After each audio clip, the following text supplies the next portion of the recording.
This is my case. I am responsible for it. I did not follow through with that prior, so that egg is on my face. I mean, we've been denying that stuff for 6 years. Yeah, we had names of people, but without this video, we didn't know what they knew. And did you know Olita Mendez-Gore? Yes. How'd you know her? I got to meet her when she was she was already there, and I got to meet her when she started doing demos in our deli department. Did you and Ms. Olita get along? Yes. We were close. Did you talk often? Yes, sir. Got to know her real good. We would give her ride home. We would sit together in lunchtime. We would just talk about it when we would get home and go to her apartment and just sit there and talk. During those occasions, you would give Ms. Polly a ride and you talk. She would get home and get your shoes off and everything else, and she would get ready to watch her Spanish soap operas with her little 6-pack. You said testified that the last time you saw her was Monday, October 19th, 2015. Yes, sir. You gave her a ride home then. Yes, sir. When was the next time you expected to see her? On Wednesday. She was scheduled to come in at 1 to 7. That's the scheduled time she was coming in. Did she make it? No, sir. We were worried about her because she would panic if she was 5 minutes late. She would call the store. So the deli manager made our unit director aware that she was late, and she was never late. She was always on time. The deli manager went on her way home. She stopped at Olita's apartment. Did she ever show up after the deli manager stopped by her apartment? No, she called the store and let us aware that, let my unit director know that she didn't answer the door. Ultimately, did you decide to go to Miss Paulita's apartment to see for yourself? Yes, and she had no results, so I went. So I called 911 to give me do a welfare check while trying to get there. I arrived when the officer was just getting there. And did you talk to that officer?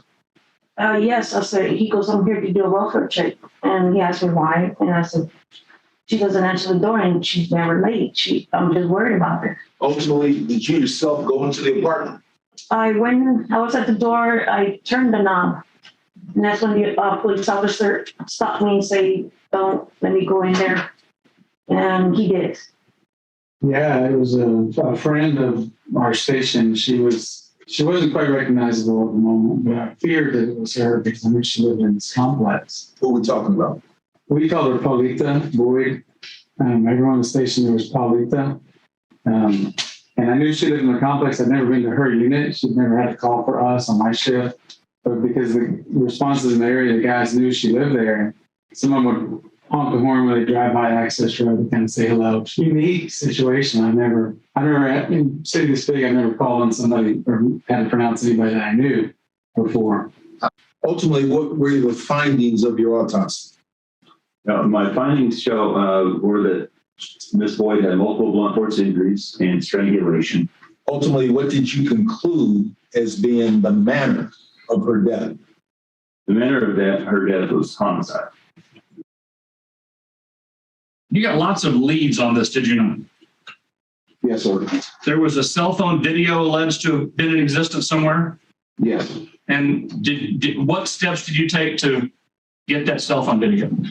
I tried to find and interview all the people who allegedly had seen the cell phone video, and I was not able to locate it. What about Antonio Jones?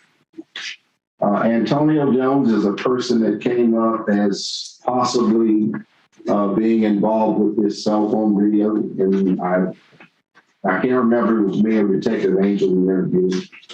In my report, Detective Tim Angel and I contacted him, and he surrendered 2 phones to us because the rumor going around was that he had a phone with a video of this murder on it. My understanding, there's something that needs to be heard outside the presence of the jury. Is that correct? Yes, ma'am. Yes, Judge. If I may, Your Honor. Yesterday on cross-examination with Detective Hines, defense counsel asked about video associated with a person who was interviewed in this case in this investigation, Mr. Antonio Jones. In that course of questioning, Detective Hines responded that he had requested a Cellbrite investigation download of cell phones from Antonio Jones. And that was information that had not been made available to the defense. After we rode for the day, I followed up on that. And there is, in fact, 2 Cellbrite download dumps of phones consensually searched on Antonio Jones back in 2016. I personally obtained that data in the reports. I made copies of them for the defense. I notified Mr. Bunk and Mr. Langlois last night and made it available to them. And the existence of that information has now been uploaded in all appropriate systems. This is my case. I am responsible for it. I did not follow through with that prior. So that egg is on my face, and I stand there and apologize to the court. But I believe that at this point in time, we have complied with our obligations under 3914, just not apparently, and I apologize both to counsel and to the court for any appearance of misrepresentation. None was intended. There was ultimately no excuse. 5 years, 4 days in trial, all of a sudden I get discovery that wasn't made available to me back in the initial period of time for discovery to be provided. Affects our case, our ability to represent our client. It's a due process violation for us because my client's being denied due process. We're not sure that whether or not there's a Brady violation because we don't have discovery. After 6 years of not being pointed to Mr. R.C. Curtis, I'm walking in court with trial, and all of a sudden it comes up after 4 days of testimony. All right, so this is what the court is going to do. We're going to continue this case. We're going to recall it back on Tuesday. And State, you need to make sure, because this case is from 2015. That was before I was on the bench. I don't know why a 2015 case is just being tried now, but that's neither here nor there. You need to make sure that the defense has everything. Period. Text message was from the defense, and it states, and it's from Charles Plunk, it states, everyone involved in this case are included in this text. Judge Boyd, after we adjourned Friday, later in the afternoon, we were made aware of additional evidence in the possession of the state that had not been disclosed to defense. Due to the nature of this evidence and its content, the defense is requesting the opportunity to meet with all parties tomorrow to discuss next steps.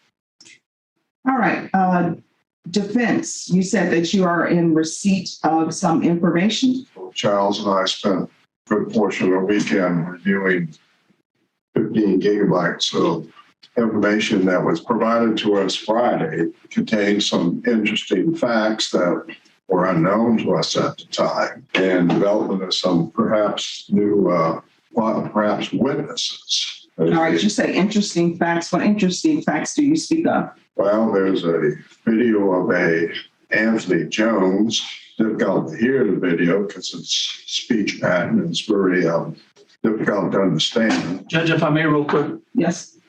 just to clarify, we were here Friday regarding phone records. Yes. You reset us until tomorrow, Tuesday, to review these phone records. That was in the morning. Yes. Sometime around 1 p.m.-ish, maybe 12:30-ish, the defense received notice from the state that in addition to the phone records, there's 2 video statements that had not been provided to the defense. Not only the videos had not been provided, there's no mention of these videos even being in existence in any of the reports we have. All right, State, when did you discover that these 2 videos are in existence? After our trial work on Thursday night and then Friday morning, we went in search of the phone records, the phone dump of an Antonio Jones. out of an abundance of caution. I also went through and checked everything else because Antonio Jones's name did come up while Detective Hines was on the stand on Thursday. And that's when I learned the existence of the video statements of Jones and Pena. Records indicate they had been received and accepted in a portion of my office by one of my predecessors in August of 2016. Both of those videos I personally carried to both Mr. Bunk and Langlois Friday afternoon, along with, and some court may be aware, we transferred the phone dump in court Friday morning. So they both had them Friday afternoon between 12:30 to Mr. Bunk and 3:30 in the afternoon to Mr. Langlois. I personally delivered those. So what form were these videos in with the state? They were DVDs, discs, like always. The only thing that happened, they got received in the office and it appeared just on a mission. They did not get uploaded to the typical discovery means when they came in 2006. But I mean, what box, I'm trying to figure out what box they were in because, and so the dates can be clear, you informed the defense on November 5th, 2021. Yes, ma'am. You're telling me that the DVDs in DVD form was received by the state in 2016. Yes, ma'am. Do we have a month and date for that, or we just know it's 2016? I want to say on or about August 11th from the stamp of the disc, the stamp of the envelope containing the disc. So where was that disc? They were in the boxes of the case file that I received from predecessors. And who are these predecessors? Two parties that are no longer in the office, then an ADA Marlissa Jansen, ADA Scott Simpson. There's another colleague that the disc had been still here, ADA Lynn Altus is who they were addressed to. And I have no knowledge that she knew or ever received it. It was just in the box. I got it all from Simpson. It is the court's understanding, based upon defense's recitation, that there is something on Pena DVD that was given to, or the defense was made aware of on Friday, November 5th. Yes, ma'am. That there's something on that DVD. Yes, ma'am. The court does not see where it should be concerning as far as whether or not the state thinks that this would be something that's admissible at trial. I'm just looking for what is on the DVD. Yes, ma'am. And what information is on that DVD and what potentially that could mean. Yes, ma'am. All right, again, young man, I'm Detective Hines. I'm with the San Antonio Police Homicide Unit. This officer has you under arrest for some traffic tickets. I'm a homicide investigator, so obviously I don't want to talk to you about traffic tickets. I want to talk to you about a completely different issue. But since I do everything by the book, I'm going to read you your rights because you're not free to leave right now. Before you ask any questions, it's my duty as a police officer to advise you of your rights. I figured out. Well, I just was being, nosy, being nosy, and I keep thinking he's doing something. They're robbing people. Okay. And then Scott came to me. He came by my house. He took me to go get a beer. And then he says, you know about what they did, right? I was like, what? Yeah, it's on tape. He said, it's on tape. I said, what are you talking about? What's on tape? Then he said that they killed a lady, that they had killed a lady now. And I was like, I was freaked out. So I chugged my beer and, I was looking for an excuse to get him out of there anyways. So I was pissed off and he told me, yeah, they killed a lady. They got on tape. We were at a hotel and they were showing it off, a video on the phone. I ran in there and I told them, I was cussing out. I took off my shirt. I wanted to fight. I said, whatever, what y'all did. Antonio, the mom, and everybody were in there, and they did say, you recorded it to her husband or something like that. Like you recorded, she started hitting him. So I said, oh my God, you know, in my head, I'm like, dude, I was hoping it was a bullshit. Because she's so smart. That lady, oh my God, she's smart. Who, Antonio's mom? Yeah, she is smart. So she said you recorded and she started hitting. She said that. She always denied it. You know, I can always hear him whispering, so I'm putting things together. I don't want to tell him nothing. Okay. And then when I went in there and I told her, hey, you know, y'all fucking killed an old lady. Y'all did this and that, this and that. I said, they're acting stupid. Like, no, what are you talking about? What are you talking about? I said, this fucking dude just told me that y'all fucking robbed it, or y'all killed some lady, and y'all recorded it. She looked at Roberto and said, y'all recorded it? And she hit him. She hit him like twice. Scott talked about the video? Scott talked about it. He said he's seen it Scott said he's seen it. with his own eyes. And Christina said that she seen it? She didn't say nothing. She acted like I was dumb, but when she said y'all recorded it, that gave me confirmation that it was true. Okay, and then she started hitting who? Roberto. Yeah. So that gives you the impression that Roberto was involved in the murder? I don't know, but I knew, I can't really say. I mean, yeah, of course, you know, me and him were real cool, and I don't want to put him in it, but that's what she said. She looked at him and said, you recorded it? He says he gave it to me like he didn't have nothing to do with it. Okay. But she looked at him and started hitting him, but he kind of gave me a clue, like it wasn't him, like it was, you know, them. How you doing, young man? All right. I'm Detective Randall Hines. I'm with the San Antonio Police Homicide Unit. Just need to verify who I'm talking to. Your last name is Jones? First name Antonio? Okay. What's your date of birth? So that makes you 22 years old. Are you married? Yeah, you can say I got a fiance. You got a fiance, so you're not married. I can't remember your mom's name. What's her name? Christina. Christina Guerrero? Okay. Does she still live over there on Blessing, or where does she live now? She moved back to Indiana. She moved back to Indiana? Okay. Why? I don't know. Her and her boyfriend just left one day. Okay. She said she wanted to go to see my sisters. And Okay. You know, you remember your mom's phone number? no, No? What's wrong with you? nothing. Are you tired, or is this your normal demeanor? No, No? I'm usually free. You know, I'm not going to jail. Huh? You're usually free. Yeah. Okay. I'm not going to jail. Well, right now you're under arrest for these officers got you carrying some guns, and you got multiple warrants for your arrest. But that's not what I want to talk to you about. I want to talk to you about a completely different subject. But because you are under arrest, and I got to read you your rights because you're not free to leave. Do you understand your rights? Okay. Do you want to talk to me? What you want to talk about? I want to talk about a murder that happened last October. There was a 75-year-old woman inside her apartment. She was brutally beaten to death. Lots of other things were done to her, and her credit cards were stolen at the time that she was killed. Her name was Paula Boyd. Okay? And I'm going to get straight to the point.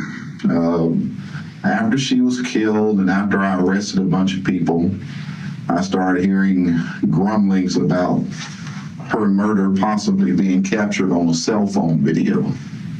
Well, there wasn't any murders on either of those phones because we didn't have the right phone. Okay? Well, what I was saying was I've interviewed a couple of witnesses who said that you and your brother, and I don't know how they knew you were, that this guy was your brother, we're in a motel over there at the corner of Ingram Road and 410. There's a motel right behind the Shell station. And this person is telling me that you and your brother showed him a video of this murder happening, and it was on an Alcatel flip phone. So you don't remember seeing a video with a murder on it? You don't remember showing it to anybody? No. Okay, so what that means for me is, since you're gonna lie about it, it means that you know more about this lady's murder than you're letting on. So, state, why wasn't that turned over to the defense when the state has had it in its possession since 2016? And for the record, I'm aware, because the state has previously stated that you all were not, you and Mr. Spear, and I'm so sorry, I forget your last name. Ms. Doran. Yes. Neither her nor Mr. Harris were the originating prosecutors for this case. But this has been in the possession of the state since 2016. Is that correct? Yes, ma'am. And it was just given to the defense on Friday, November 5th, Yes. 2021. Yes, ma'am. So why is this the case? The reality is, best I can determine, Your Honor, simple omission. There are protocols for evidence to come into the building. They get uploaded and scanned and then make their way to the responsible party. It appears to me that this came directly to one of my predecessors and it never went back in the chain. There is no excuse for it, but that is the best that I can determine. It wasn't uploaded in the system until I discovered it, looked for it in the property listing, found it wasn't there, and fixed it, notified defense as soon as I realized the omission. Here we are after 4 days of testimony, and all of a sudden we're getting stuff that just changes the whole complexity of this trial. We're locked in this trial. It changes the whole complexity, and here we are 6 years later, like we're just have to start all over. I think the omission of that information is extremely critical to us, and it really impaired our ability to put on a proper defense for our client until this last weekend. And, there's Brady issues in here, and I think some of those Brady issues establish materiality in this case, particularly the fact that Antonio Jones is listed as a murderer. And, under Brady, we've been denied that stuff for 6 years. We had names of people, but without this video, we didn't know what they knew. We need to know. We needed to know long before today or before Friday afternoon. We voir dired on what we knew, but now they put us in a situation with stuff they knew but we didn't know. And it is not just surplusage or extra stuff. It's material Brady evidence about this murder. So at that point, we're moving for a mistrial and a dismissal with prejudice. Your Honor, I believe that the appropriate remedy would be a continuance for the time for them to fully explore, and the state has no objection to that. How do you address the fact that they're saying that they did not voir dire on this information? And I understand and acknowledge that, and that would meet then the standard for prejudice in little, the state. And I understand. In terms of the claim of dismissal with prejudice. But no. Let's just stick with their request. I'm going to focus first on the mistrial, then we'll speak to any dismissal, their argument for that. So with regards to the mistrial, the defense is saying that they did not have an opportunity to voir dire as it relates to these videos, which the court understands that voir dire is all hypothetical. It's not about the specific facts of this case. But they're saying they didn't even have a chance to voir dire on those issues because they didn't have this information. Yes, ma'am. That the state has had in its possession since 2016. Yes, ma'am. Not running from it. I can only say that as counsel, then it says it does not obviate or mitigate, or it does not exculpate the defendant. And only if they were making a party that would incriminate further people who are co-defendants. Frank Hernandez always was a co-defendant in this process. They knew minimal about Frank Hernandez. They had that at voir dire. But yes, this context does raise a question about it being explored. I acknowledge I would not play a game with the court. So with regards to the defense's request for a mistrial, because they're saying they did not have a chance to voir dire on this evidence that they have. Yes, ma'am. That's the issue that I want addressed. That mistrial, it is the, if you will, most extreme of the remedies available to it. Because I don't see how granting them a continuance addresses their issue of voir dire, because we can't voir dire. This is what the court's going to do with that. Court is going to grant the defense's request for a mistrial.